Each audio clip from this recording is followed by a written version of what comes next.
Hello and welcome, I'm Raziel, and so today I want to talk to you about why collecting firstborn Marines is better for your army than collecting Primaris. I was going to say Primox then, but the thing is, firstborn seem to be getting removed, because most of the named characters are gone, most of the units are gone, but I've got to say, the ones that are left are still far better models in my opinion. The new Primaris might look better, but the actual boxes of the firstborn are better than the new Primaris. Now, the problem with the Primaris, which I see all the time, and it doesn't matter which one you choose, is you have very little choice in the box. You get so little choice. To me, it's beyond the joke. You have to have Infernus weapons here. You have to have the Pyroblasters here. You have to have the heavy bolt rifles here, and doesn't matter which box you buy, you are stuck with that one single type of weapon and nothing else. And to me, it's a shame because it means you're going to be buying and collecting a lot of the same model, and it's going to end up making your army look homogeneous. It's going to be, I find it very boring to paint and build when I'm building the same thing over and over again. And I'm not a big fan of the new Eldar for this reason, because they're very much monopose and I can't add much choice to them. But yeah, with all the Primaris, you're stuck with that. Like, these are nice looking models if they were on their own, because they're nice, they're nice to look at. But if you've got 2 or 3 squads of these, I don't know if that's meta or not, I never followed the meta, yeah, you're going to have 2 or 3 models, you're going to have 9 models which are all identical and have very little choice in them. And that's one of my biggest issues with those. Like, Reavers have a better choice, and you might be able to have a better weapon swap with these guys, and they'll head swap, but they're still going to have the same poses, they're going to have the same look. Same with Centurions. They're all going to look pretty much the same. You're going to have different weapons, but the poses are all the same. And this is basically the best highlight of this. These are 2 different squads here. You have your Incursors and your Infiltrators. But look at the Sergeant here. They are posed exactly the same. And I know a lot of people say, well, the human body can pose only so much times and stuff like that. It's like, oh, fair enough, that is true. But these are near identical. They both have their right arm reached out. They both holding the same bolt rifle, whichever one you could say. But he's not holding a gun, and he is. And he got a little bit of a different backpack. That's your choice. That's as far as your options go. And it's absolutely devastating because straight away, in contrast, we have 3 different boxes of Devastators here. 1 Dark Angel, 1 Blood Angel, 1 Ultramarine. I don't know if it's up here 3 times. I think it's because they wanted to show off them in Dark Angels and Blood Angels and normal Space Marines and Ultramarines. But look at the choices in the Sergeants. He has a combi weapon here. He has the Servo Skull. He has a Power Sword. And yeah, the pose is very similar. The main pose here, the torso and the legs are the same, not going to disagree. But you do have a separate set of legs in this one, so you can even change that out. But look, this guy has a robotic arm. He has his bolt pistol, and he doesn't have the Servo Skull. And if we go and look at the Ultramarine one, he has his robot arm, a different robot arm, because now this one's pointing outwards, and he has a different combi weapon. Straight away, you have 3 different sergeants from the same box. And if you look at the weapons and the way they are, you see how he's posed, the kneeling guy. This is what I mean, you've got a spare set of legs. He's holding his missile launcher like that. It looks absolutely super cool. I always like putting this lasgun here because of Space Marine, it being a sniper rifle. And if you look here at this missile launcher, same guy, same pose, but look, you can even have a choice of having a rocket firing out. So that's the same box. 3 of the same box shows that it can look very different. And the Intercessors here are another fine example. You have to have the bolt rifle. You have no choice, but you got to have the bolt rifle. Right, we go all the way up to the Tactical Marines, which is all the way up here. Straight away, before you even click on it, you got a missile launcher there. One of these guys has a special weapon. Or does he? I think he does. there. Yeah, he's got a plasma gun there.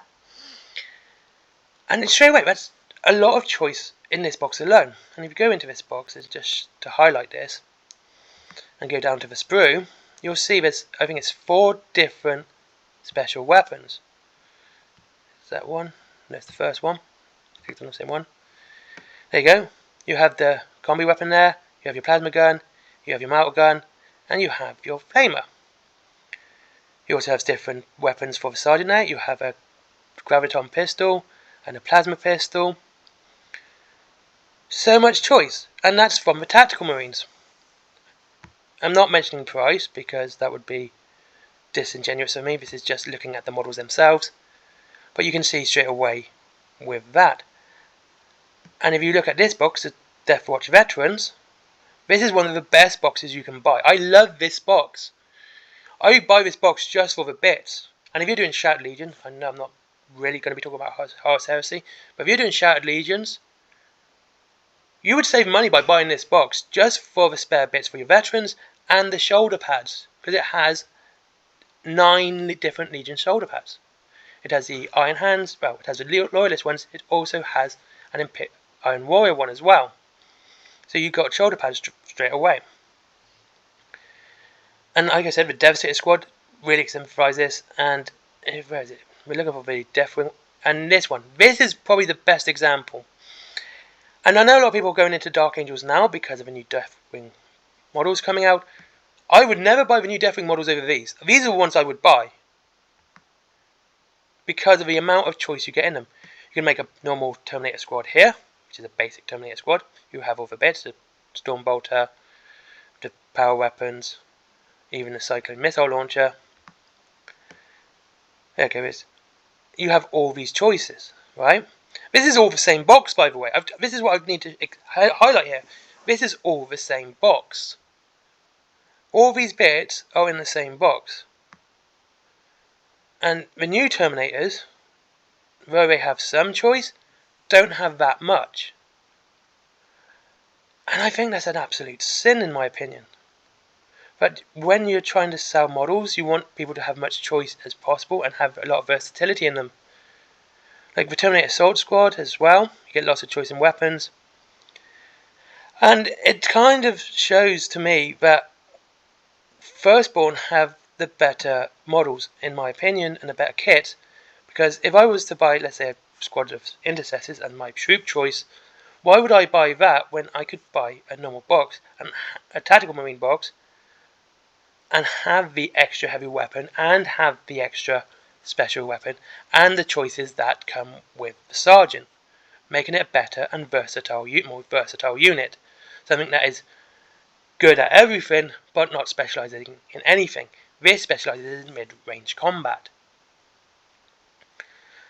And there's the new Terminator Squad. You get some choice here. This is probably one that's going to prove me wrong. And let's have a look. You go Terminator Squad, and yeah, you just get the weapons, and that's it. Nothing else. Nothing else at all. Whether you bought the previous one, like I said, if you're doing Dark Angels and buy the Dark Angel Deathwing box, you have more choice than that, and it's a cheaper box. It is a less expensive box. I mean, that might sell you on it, but that's about it. And the only real kits that have really any options is the Primaris Crusader Squad. But it's got to have options because you have different units here, 2 different types of unit. You have the Neophytes and you have their Handlers. And you can make different Sergeants as well. But overall, to me, and I'm trying not to look at this through rose-tinted glasses, to me, it really means that I would go out of my way to not buy Primaris to have a better looking army, which is far more versatile. And because I like having choice and options. Like, here's the Death Company box for Firstborn. And if we can find the Death Company, yeah, and there it is. The Death Company box for Primaris. Now, if we look at this box, which is 2750, I believe it is. Yeah, 2750. And you can make jump pack units out of this as well. And let's have a look at the weapons. You have chainsaws, hammers, special weapons, special pistols I should say, jump packs, and look at this, different bolt, you have your bolt guns as normal, power weapons, so you have a lot of choice there, you have a lot of spare, also you have a lot of spare of these shoulder pads, so you've got lots of choice here, and it's 5 models, it's a 5 model Def Company box, and if we go back down to the Def Company intercessors, and it's like I said, this really highlights the difference as well. Here we go. You have bolt guns and chainsaws, and you only get the number of shoulder pads you need. You get 5. Well, 10 actually. No, only 5, because these are all boring and plain ones. And yeah, and this is to me the biggest problem with Primaris, and I think it's a horrible, horrible thing. And so I think Space Marines should always be that jack of all trades army. It should be the army that you can do everything with, but they don't really specialise in anything. They're just really good at what they do. And to have to buy, like, if I wanted a flamer in my army, I shouldn't have to buy 10 flamers to get the 1 or 2 that I need. And if I buy a squad that is meant to be the basic squad, it should be able to sort of at least hold off something that is a lot bigger than it, at least a dreadnought or even a lightly armoured tank, rather than have to have a separate unit just to do that. Because the worst thing about that is, when you play casually like I do, I don't play tournaments, and I find this is a good effect for against tournament players, I do apologise, having a tactical squad which has a heavy weapon in it often puts them off, because if you've got a Devastator squad or any heavy weapon squad, they're going to target that first. But if you have that spare heavy weapon in your normal squad, it makes them think twice, because all of a sudden that normal squad becomes more of a threat. Especially if it has a melter gun as well attached. So they can either take up the smaller scoring unit, or they can take up the unit that's going to remove their big heavy tanks. And the thing is, I don't understand this. And when you have boxes like with Death Watch Veterans, which have so many pieces in it, that you can literally end up buying 3 of those boxes and have enough pieces left over to make another 20 Death Watch Veterans from other kits, it just means that they really want people to be experimental with their models. They want them to build them as they see them. Like, we spent time sculpting this, we want you to make it like that, rather than saying, hey, no, none of that nonsense. You should make it like we say. Stop kit bashing and stop doing that. And even when you go to the more unique models, which are designated towards individual chapters, like the Deathwing, like I showed, and the Grey Hunters, this looks like Space Wolves to me. This looks very much like a Space Wolf. And if you go to, and I know people aren't fans of the Wolfen, but if you go to something like the Mordecai guys, is there any sort of... I'll just go to Space Wolves, that'd be easier.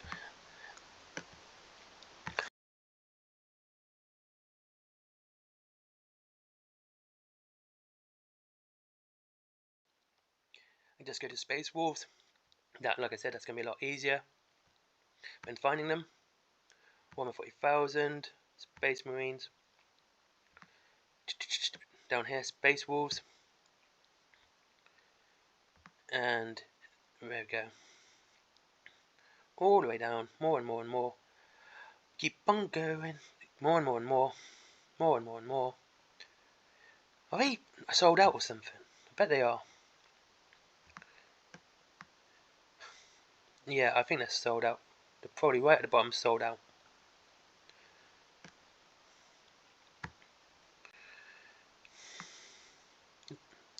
Blood Claws. Hey, where are they? Mordecai. Let's search for them. Mordec. C. Oh, they're gone. That's a shame. But there you go. This is where they are.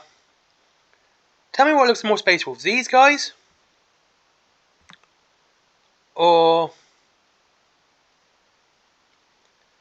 these guys, the Grey Hunters or the Mordecai guys. Who looks like that would look so much better in a Space Wolf army, whereas that just looks like afterthoughts. Like, oh, damn, we have to make this look like Space Wolves. Quick, add some wolf pelt onto it, and that's it. Anyway, thank you very much for watching. I hope you enjoyed this video. Comments down below, and I'd like to hear your thoughts on this. And then I'll speak to you all in the next one. Links to winning games down below, as always, if you wish to save some money on your Warhammer. And up to 20% off, and free delivery after £20. And that's in the UK, by the way. And there is Forbidden Planet, if you like comics, manga, DVDs, films, all that cool stuff, toys, etc. Talking about comics, there's my own one down there as well. And I know some of you guys are buying it. Thank you very much. And finally, my merchandise as well. And I'll speak to you all in the next one. Bye-bye.